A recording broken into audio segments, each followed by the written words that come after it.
for everybody who's joining from all around the world. Please welcome to this session, very important discussion on women empowering communities. So my name is Yvine, and I'll be hosting the session for Religions for Peace UK. Everybody, welcome. It's great to see so many people from so many different places around the globe interested in this topic, and I'm very excited that we will explore how collaboration strengthens grassroots work, helping to create lasting real change in our own communities. So this evening we'll hear from three wonderful speakers about their experience. They also share some challenge and the impact of the work that they do on for their organizations, but also together with other partners with collaborations. That's what we want to emphasize, how working together can improve the impact of our work. So to start, we'll hear a short message from Ravinder Kaur Nijjar, who is the chair of the UK Women of Faith Network, who unfortunately could not be here with us tonight, but she shared a short video, so I'll play that. Warm greetings. As Chair of Religions for Peace, UK Women of Faith Network, I would like to welcome you all to mark the 30th anniversary of the Beijing Declaration and Platform for Action. The declaration was adopted unanimously by 189 countries in 1995 at the United Nations Fourth World Conference on Women in Beijing, China. It is considered to be the key global policy document on gender equality.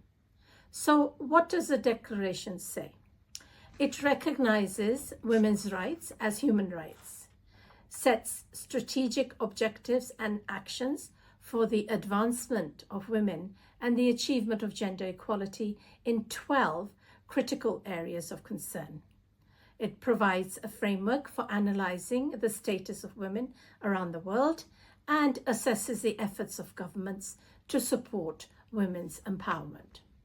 Paragraph 13 of the Declaration states, women's empowerment and their full participation on the basis of equality in all spheres of society, including participation in the decision-making process and access to power, are fundamental for the achievement of equality, development, and peace. So what progress has been made over the last 30 years? The answer is some, but very little. Not a single indicator of the Sustainable Development Goal SDG 5 on gender equality has been achieved. Only 2 out of the 18 indicators are close. Without change, without acceleration, it would take 39 years to achieve gender parity in parliaments and an extraordinary 137 years to eradicate extreme poverty for women and girls. But not as all doom and gloom. Some progress has been made. Women have always throughout the centuries have had to fight for their rights, their right to vote, their right for equal pay, and we will continue to do so. But as women from faith communities, we have the founders of the world's religions as our allies. They, through their teachings and practice, treated women equally.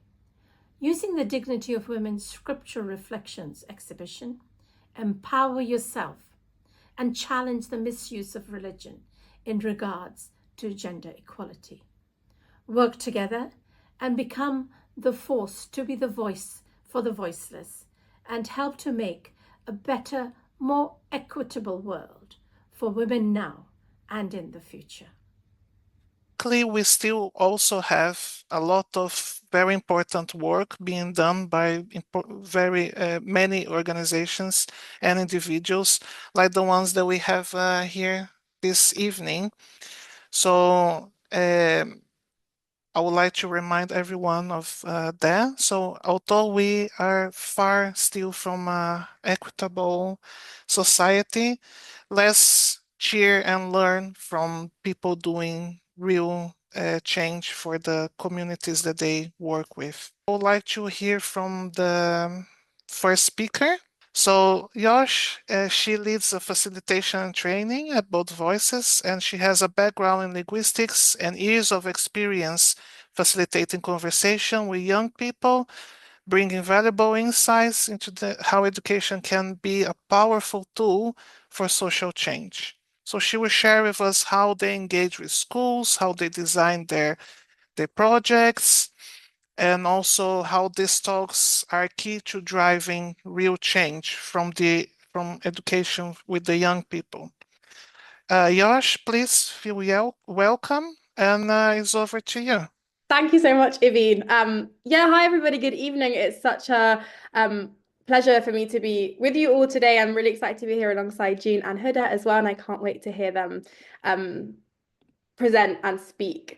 So just super quick roundup as to kind of who Bold Voices are and what we do.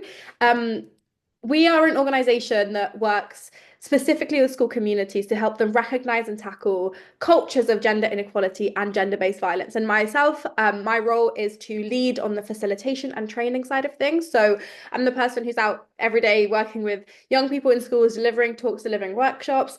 I work alongside our education team to develop new content in line with kind of different issues that are arising or different new language that's coming up, different kind of pop culture references, things like that.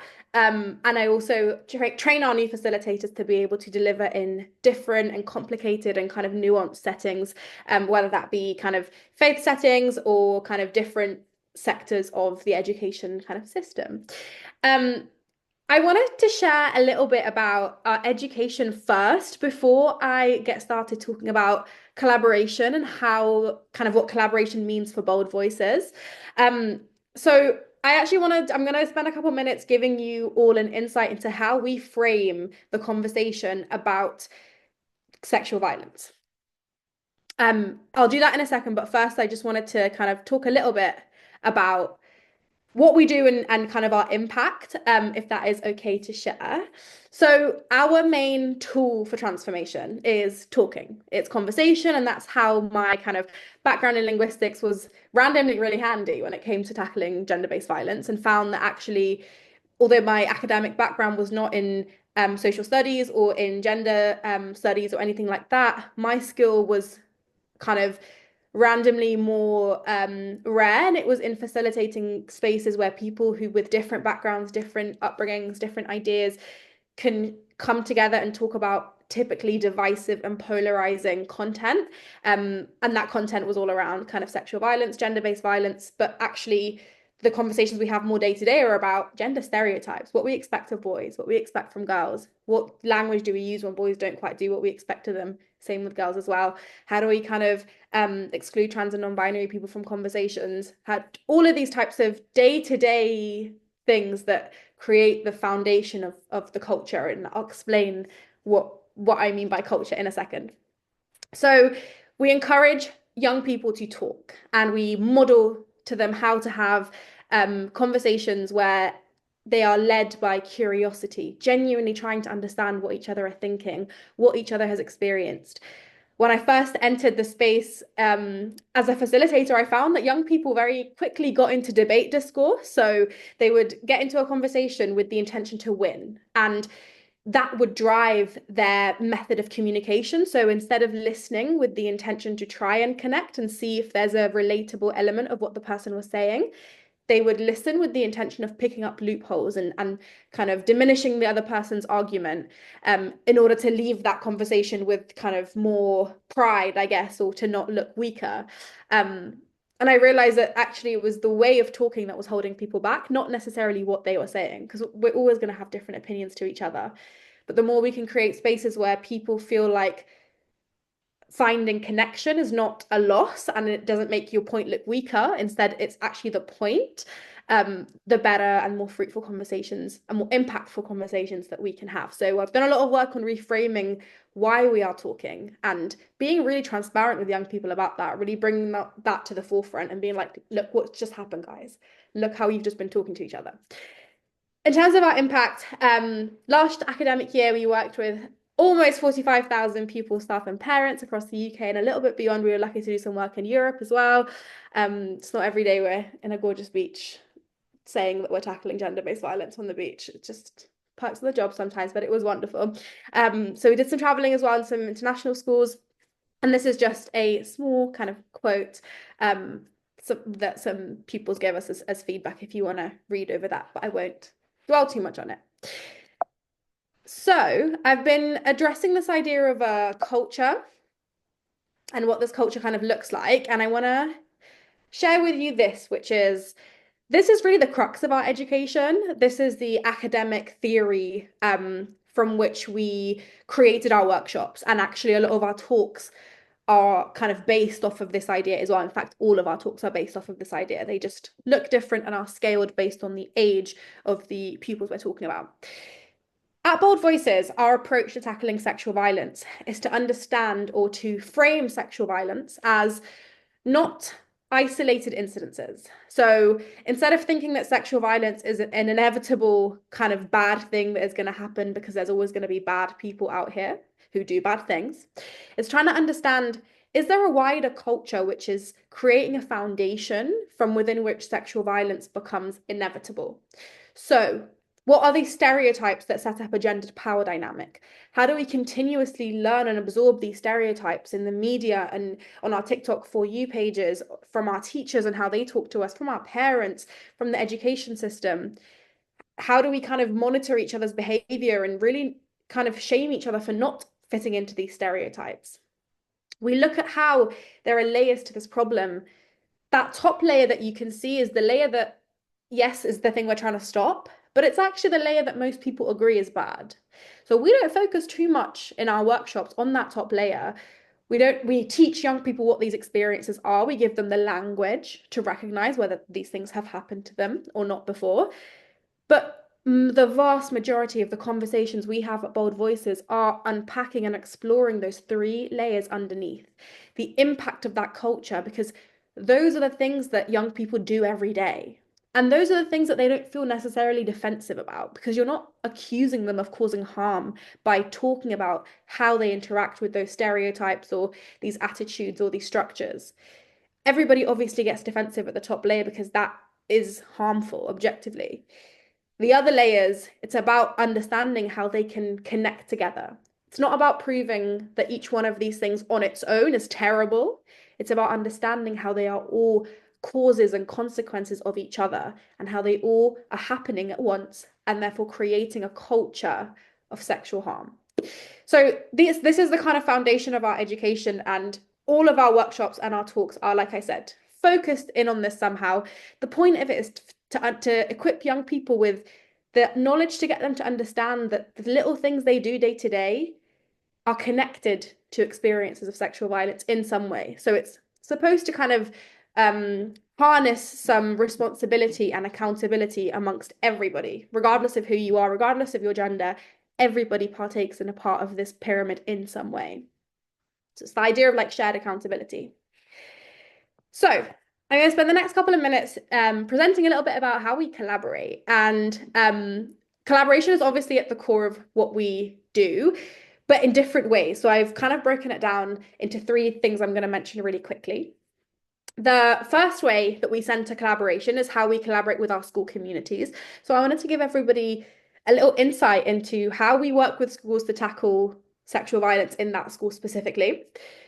Secondly, I'll look at how we collaborate with organizations in our community, so other service providers who are also tackling gender-based violence. And thirdly, how we nurture collaboration, so how we actually run sessions that equip young people and adults with the tools to help them collaborate with each other, especially have conversations with each other. So firstly, I work with school communities. I don't know how many people work with schools here, but it can be difficult. Schools are extremely stretched for time, resource, energy, honestly, and my heart goes out to all kind of staff, regardless of what your role is. It's a lot. It's the trenches. But trying to make our work as kind of what's it called?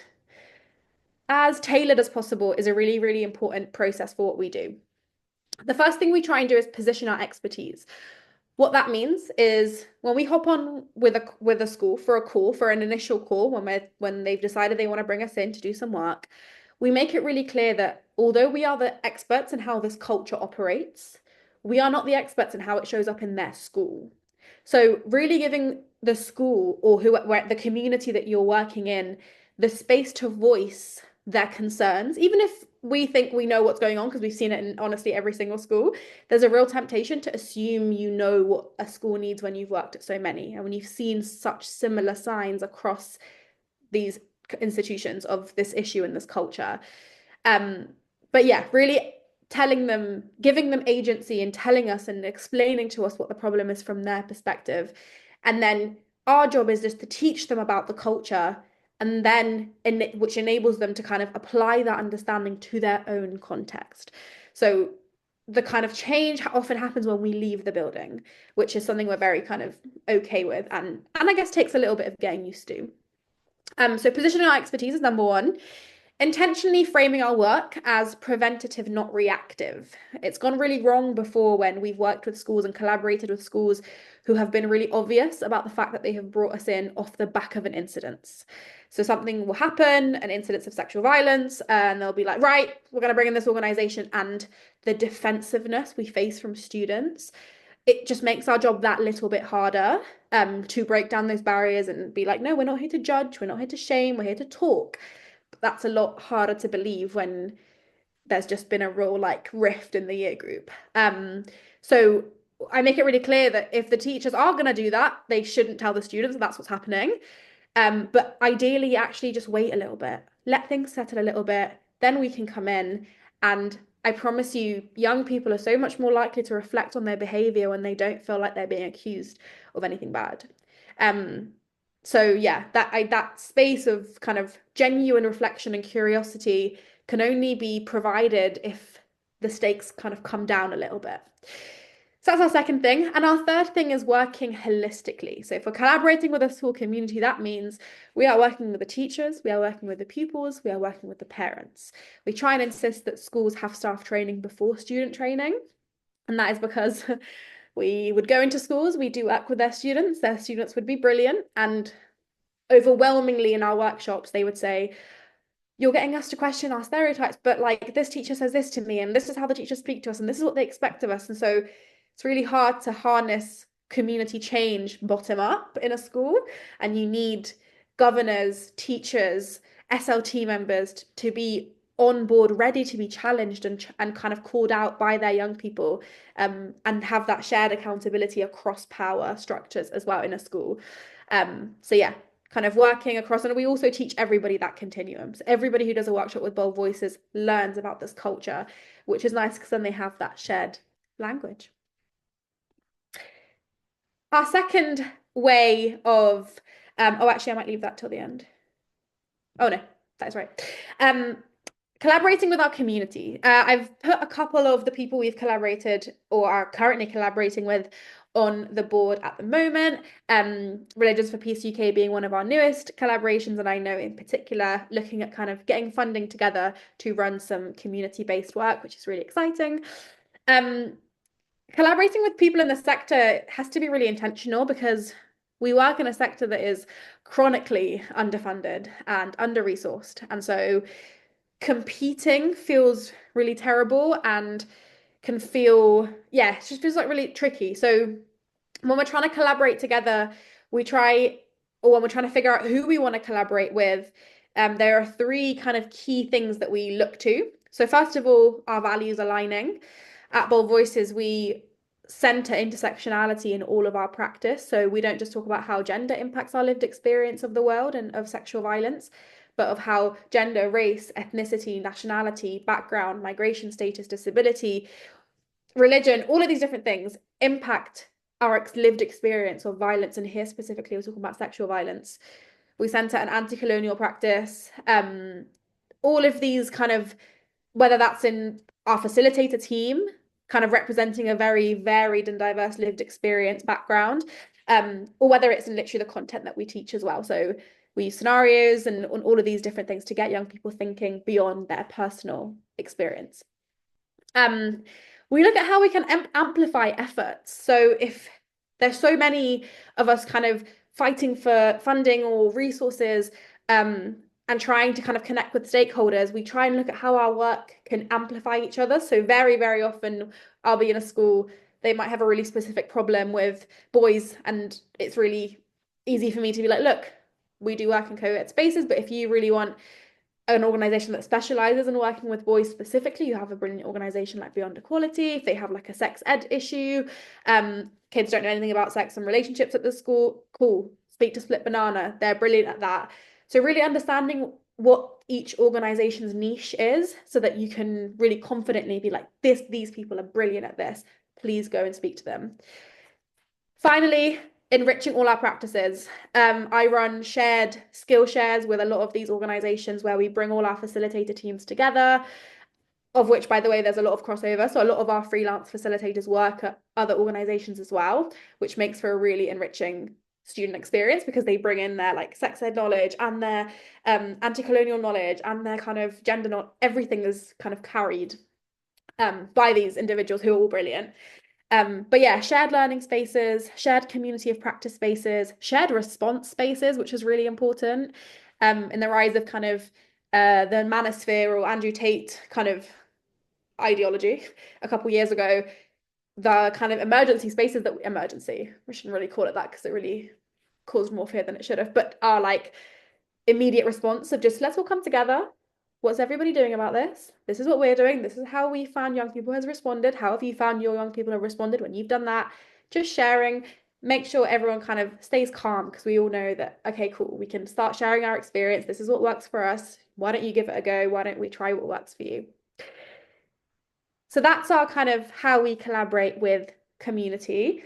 If I'm overrunning, please somebody tell me to shut up and move on. Yeah. The final thing from me is how we nurture collaboration. The proudest thing for me personally is that change continues to happen after we leave in the communities that we work with.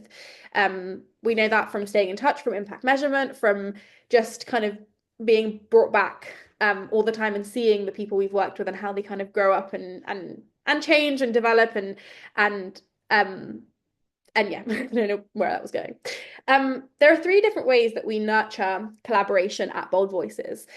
Just to be clear on what I'm talking about here is the ways that we upskill the students and the adults that we work with to continue working together after we've left the school. I've given you some pictures here of like examples of the things I'm talking about.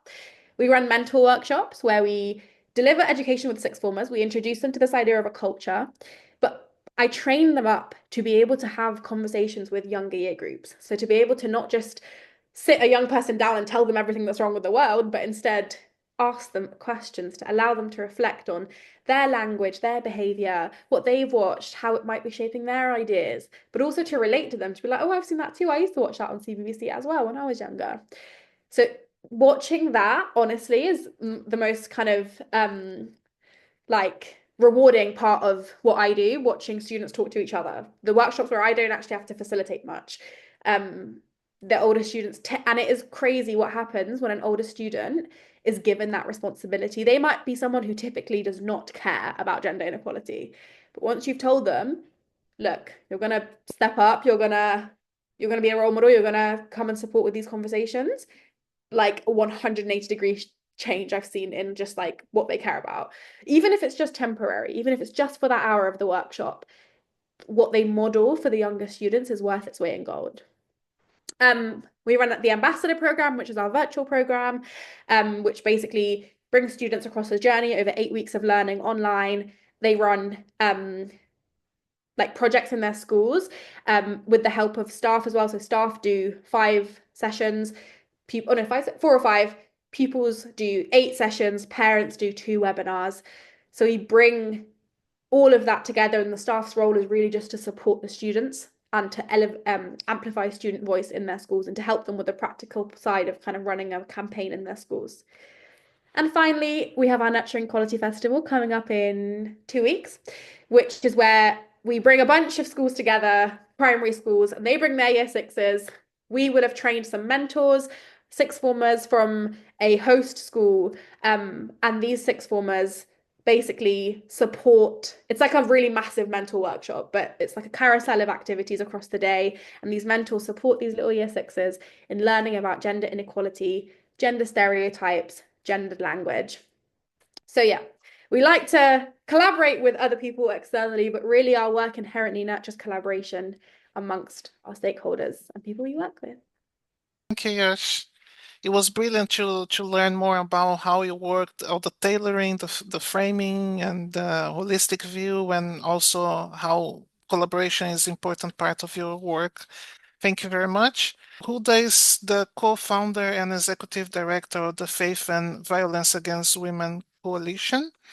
So this coalition formed to address the critical intersection of faith, race, and violence against women and girls, bringing together faith leaders, activists, and women service providers to ensure better support for survivors. So she will be talking about the importance of collaboration between faith communities and organizations and how these partnerships can create a deep impact in tackling gender-based violence. Huda, please welcome, and it's over to you. Thank you so much, Yvonne, for the invitation. I'm really pleased to be here and share with you what we do at the Faith and VAWG Coalition. Okay, so this is just a little bit about who we are as an organization. We are a coalition of different grassroots and more established charities and organizations, individual activists and faith communities who have come together because we believe that ending violence against women and girls is something that we care passionately about. We are an organization, a registered charity that works at the intersection of faith, race, and violence against women and girls. Our aim is to build a movement of specialist organizations, institutions, and grassroots groups, and faith communities to end domestic sexual violence and all forms of violence against women and girls. We feel that the secular and faith traditions have the right ethical frameworks to collaborate and work on this issue. We understand that survivors who come from faith backgrounds have experienced a gap in support, a gap in accessing life-saving interventions, as well as access to justice. And we feel that this gap is really fueled by a number of things, including the fact that there is no or very little faith literacy amongst secular civic society groups, as well as state institutions or state services. And what we do is we try to center the voices of survivors from faith backgrounds, but also bridge the gap between survivors and women and families and communities who've experienced violence with those who are attempting to support and help them.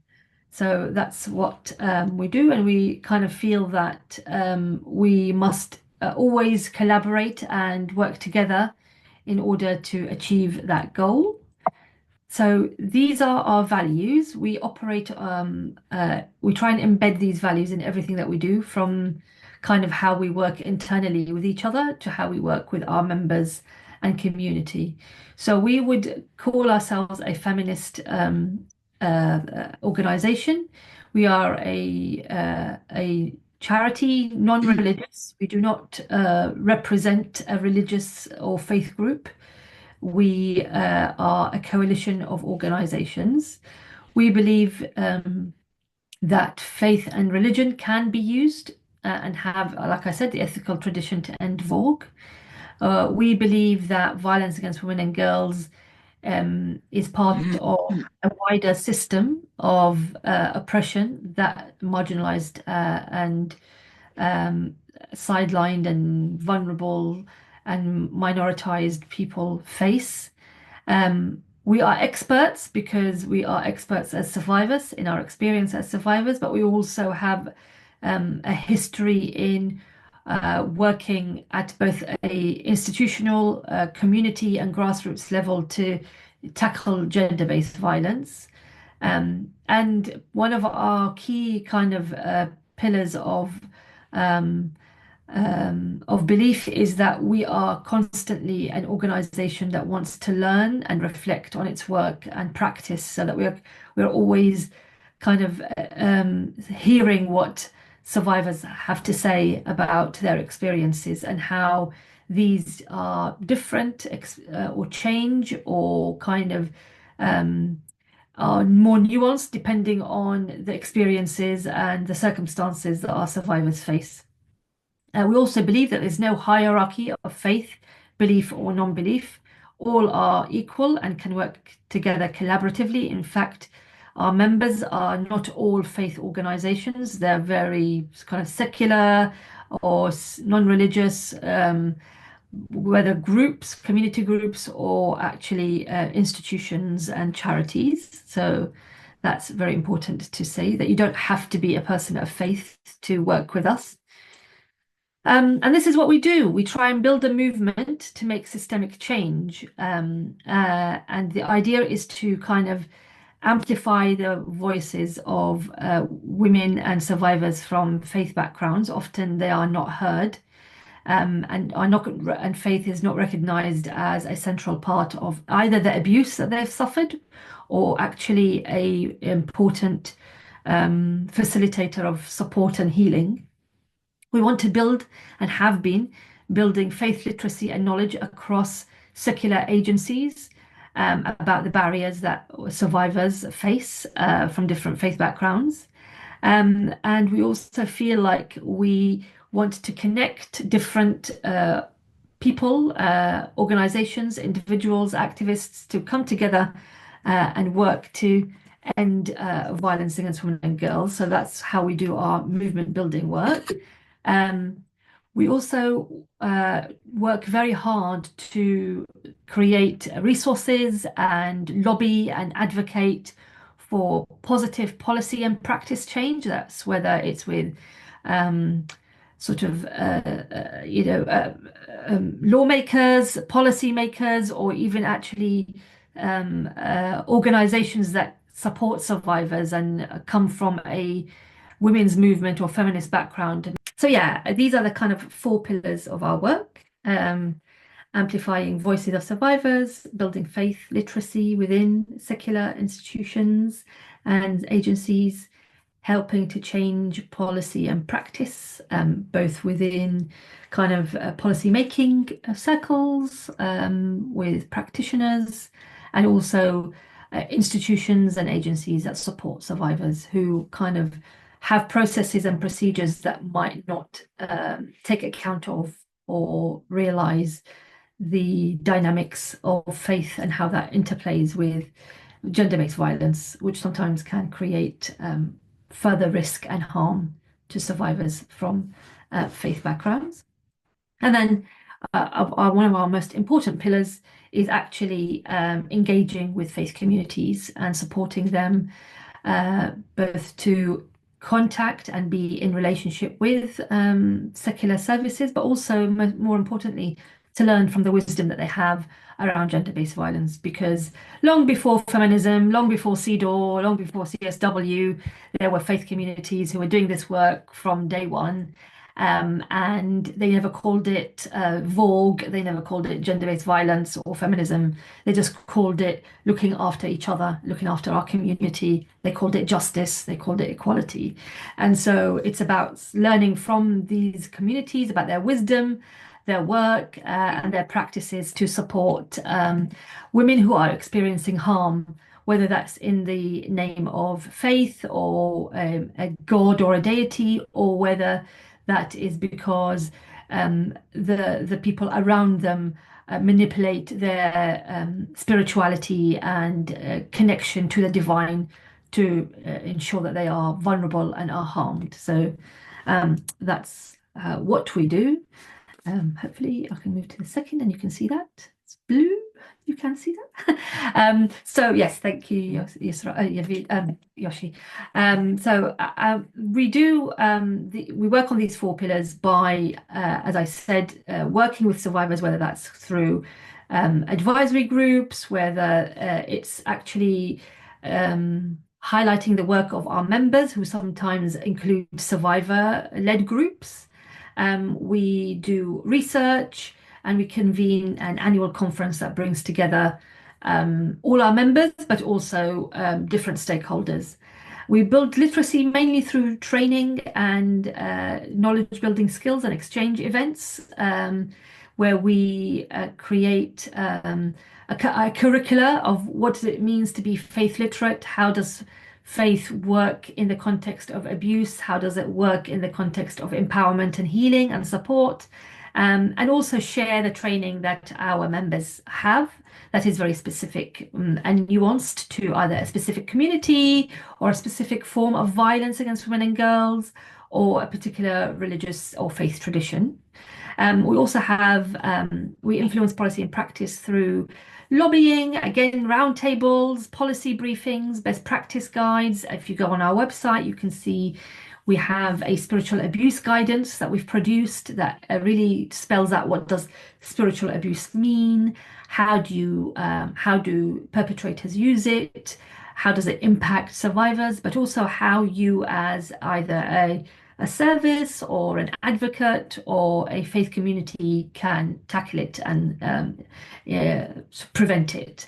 And then engagement and learning, and that's really through establishing networks across the country. We're very lucky to be operating in England, Scotland, and Wales. We wish to be in Ireland, Northern Ireland, hopefully, and maybe colleagues here in Northern Ireland, please reach out to us. We'd love to hear from you.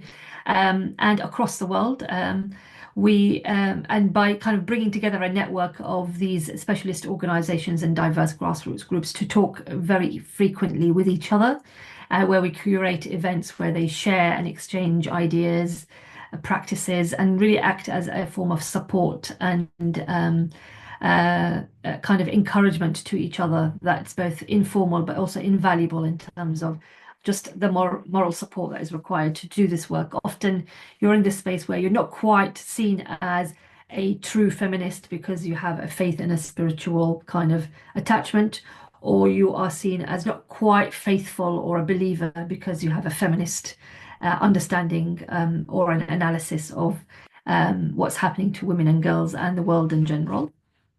And then I'm not going to take long, but this is what we've done since we have been founded. And what I want to say about that is that the only way we have done all these brilliant things and brought people together and built trust and kind of won awards and all of that stuff is because we firmly believe that we need to work in partnership with everybody.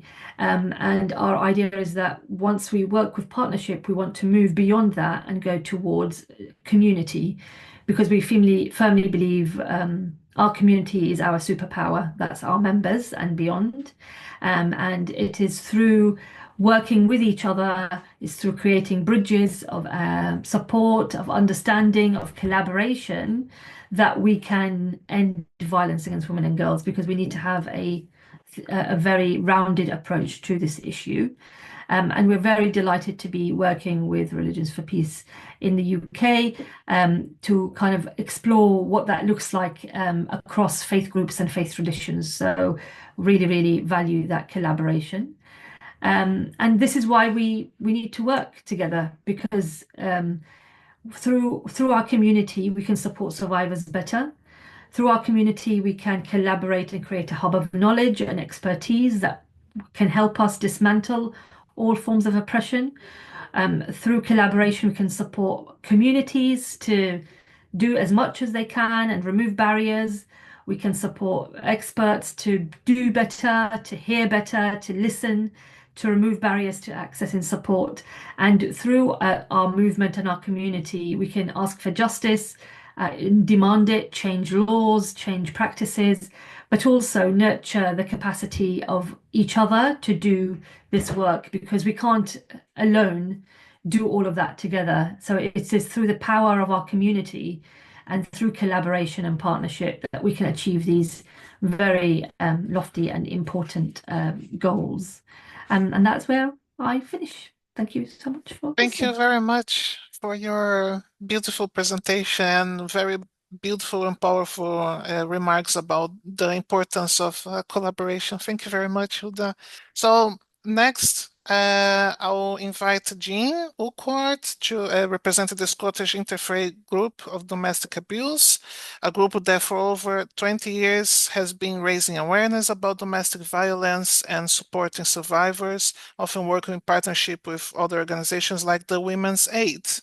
So, Jean, please welcome, and the floor is yours.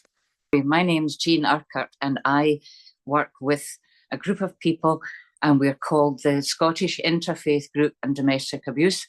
We're a voluntary organisation, and we came together over 20 years ago. The way we came together was, interestingly, it was a Catholic bishop who's long since has died a long time ago, and he was very keen that our church was seen to show zero tolerance to domestic abuse. And when Women's Aid opened their Renfrewshire office in Paisley, where I'm from, he went to visit them. And he asked me to get together a group of church people to do something about it and have a conference. Now, I very soon discovered that all the Christian churches were saying the same thing about domestic abuse. So an interchurch group was first of all brought together. And we started having, we got together, got to know one another, and started having conferences and study days about domestic abuse in all sorts of different places. We had a study day in Glasgow, we had a conference in Glasgow, Perth, Dundee, and conferences are fine, but it's a very expensive thing to run. So I had to find other ways to do it as a voluntary organisation with very little cash. So we had heard that the YMCA many years before had a shoe exhibition, and each pair of shoes represented someone who'd been hurt or who died through domestic abuse. So we travelled to Edinburgh and asked them, since they weren't doing that anymore, is it okay if we did it? And they were only too glad to give us permission. So we put together a collection of shoes with real comments. Obviously, these shoes hadn't belonged to people who'd been hurt or who died, but they represented those people. And shoes are quite evocative. If you've ever seen Holocaust pictures, you know what it's like when you see a heap of shoes, you know that represents a lot of people. Well, when you see the pair of shoes with a comment beside them, it kind of does something to you. If you see a pair of child's Wellington boots and the comment beside it is, my mum's got no life, it actually says an awful lot more than those few words. So we have a collection of real shoes with real comments that came from people who had been hurt beside those shoes. Now, as time went on, it became obvious that it wasn't just the Christian churches who had something strong to say about domestic abuse. It was all faiths. So quite organically, we became interfaith, and we have representatives of all different kinds of faith. And that's been very enriching. And it's a great collaboration because it takes you to other areas, other faiths, and we learn a lot. And also it takes us into lots of other communities. So we have various shoe exhibitions now. We have the real shoes with their comments, which you can imagine is quite a big thing to carry about. So we got some money from another organisation, and we got pop-up banners made. And on these pop-up banners, we have pictures of the shoes and their comments. It comes together in 8 pop-up banners. We also have quite big cards with pictures of the shoes and a comment if a smaller area was chosen to have an exhibition. We have different forms of the exhibition that can be shown in different places. Those are just some small shots of a variety of the materials that we have. We have been to a variety of places all over the country with the exhibition. You can imagine all kinds of churches, from Paisley Abbey to St Mary's Cathedral in Edinburgh, and all points in between. We have also been to the Scottish Parliament a few times. We've had a lunchtime event there, and we've had a few exhibitions.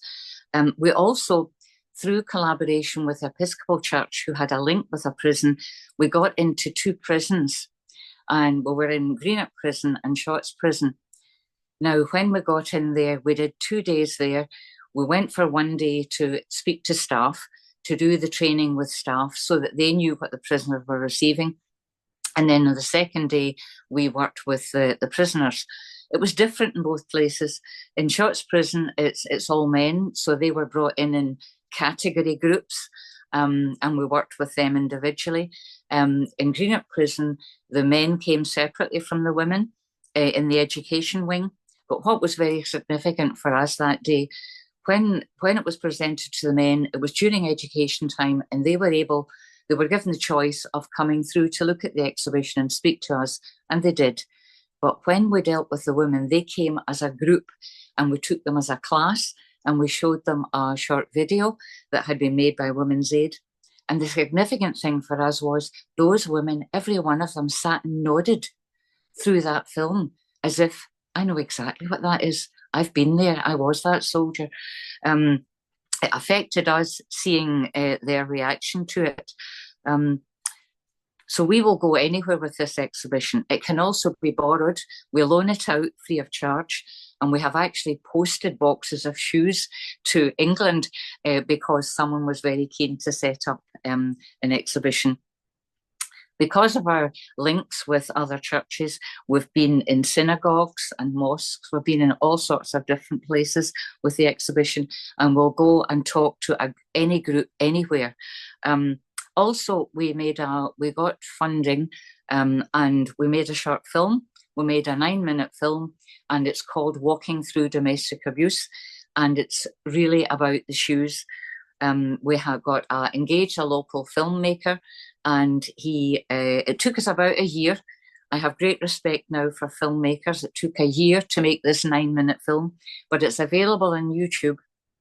And though our title is quite unwieldy, Scottish Interfaith Group on Domestic Abuse, if you take the first letter of some of those words, you get IFGODA, If God A.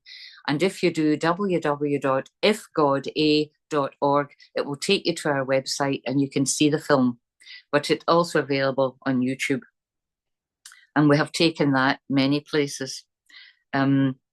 We launched that film in Paisley, and then we showed it at the City Chambers, working jointly with Amina. Our Muslim member is a member of Amina, so we have a strong link with Muslim Women's Organisation. And we feel very strongly that collaboration is the way forward. Linking with this group, for instance, will make us stronger and give us more links to other places.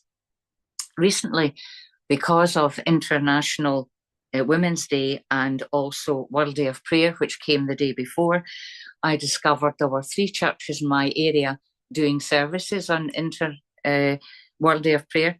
So I contacted them, and one of them responded and said I could put up an exhibition. So it's been there for a fortnight, and I went to the World Day of Prayer service, went into the hall for a cup of tea after it with our leaflets, and went round the tables and was able to speak to people and leave a leaflet with my phone number on it so they'd a contact if they wanted to have an exhibition. We don't have a lot of funding, but sometimes people are very kind to us, and that's how we got the funding for the new exhibition of the pop-up banners. And the way we look at the work that we do is we collaborate as much as possible with other groups, but we're in the business of awareness raising, and what we do is sow seeds. We sow seeds to get people talking about domestic abuse. We feel it's really a crying shame if someone is standing in a church suffering from domestic abuse and not talking about it. In fact, anywhere, but particularly in churches, which should be a supportive environment. So we see ourselves as sowing seeds. The Lord will water them, and we hope that something strong and good will grow from that. Also, we have always found anywhere we have an exhibition, this always happens, someone passing will come and tell us their story of how they got out of domestic abuse. So there's always hope, always hope. One of the things we do when we do a presentation is a very short drama with pieces of silk. One person sits in the chair, the other person representing the one who was domestically abused, and two people have a sheet of paper. One person reads out negative comments of how someone got into the situation of domestic abuse, and the second sheet of paper has the positive story of how someone got out of the situation. And as the story is read, the person is gradually covered up with pieces of silk until they're invisible. Then the positive statements are read and they are gradually uncovered. And those pieces of silk are put in front and form a rainbow of hope. So we will always give a message of hope. There are many ways out of domestic abuse when people are ready. But mostly we want to get people talking about it in as many places as possible. And I think that's me. Thank you, Jean, for sharing all the very emotional as well experience from the exhibition. Because we are really learning a little bit over time, so I'll quickly thank all speakers, and I would like to emphasize that it's very important to have all these different approaches, very different approaches from them, and I think it also demonstrates how important it is to collaborate, that we get stronger when we get things together. It's very difficult to get things on your own. So hopefully everyone is leaving this session inspired to take some action, to see what's going on in your own communities, and also to look for collaborations. So just to wrap up the session, I will pass it on to our chair, Cinde, for a final remark. Hi. Okay, yeah. Thank you for everybody coming to this webinar, because there are so many people coming from so many different places. It's a real joy. I realize that we're overrunning a bit. I'll try to be very quick. We've met our wonderful speakers from last year's 16 days activism against gender-based violence. And it's very useful for us to know that there are people who are working together. And as you have heard, they're all very keen to work together. So let's keep that in mind.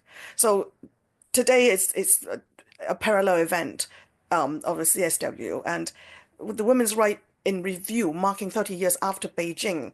They have said that, oh, we've not made a lot of progress, but that's not entirely true either.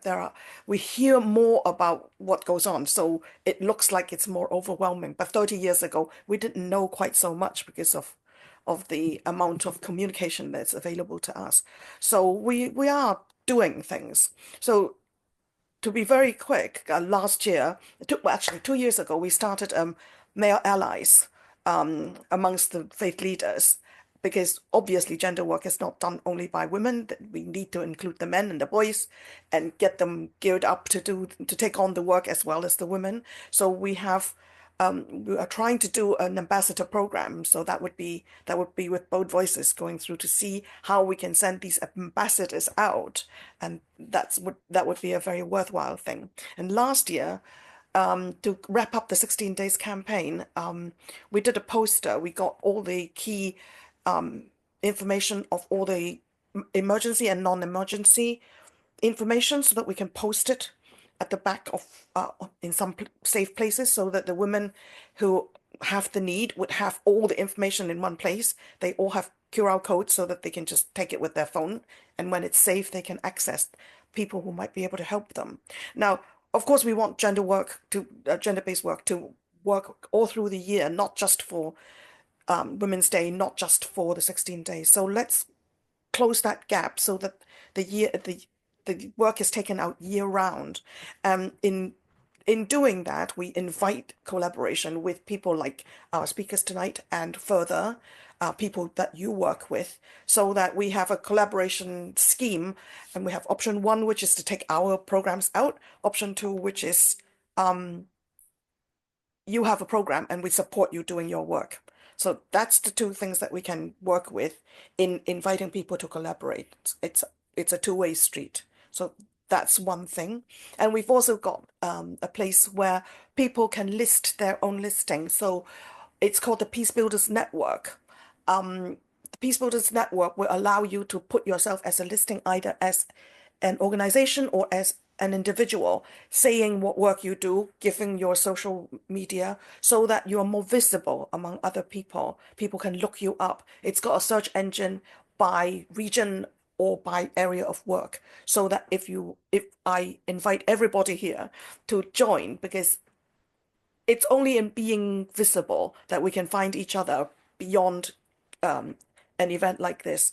And I would like to make that a platform for people to exchange. And I hope this is the beginning of actually working together with people who are doing the real work on the grassroots levels, either in schools, in faith communities, and at the society at large. And it is very, very encouraging to see that we have such support. So thank you very much. Over to you, Veen. And I hope that we will meet again, everyone, the participants, the speakers. Let's continue our work together. Thank you all, and I hope you enjoy your evening or morning or afternoon, depending where you are. Thank you all. That's the end of the session. Thanks and bye.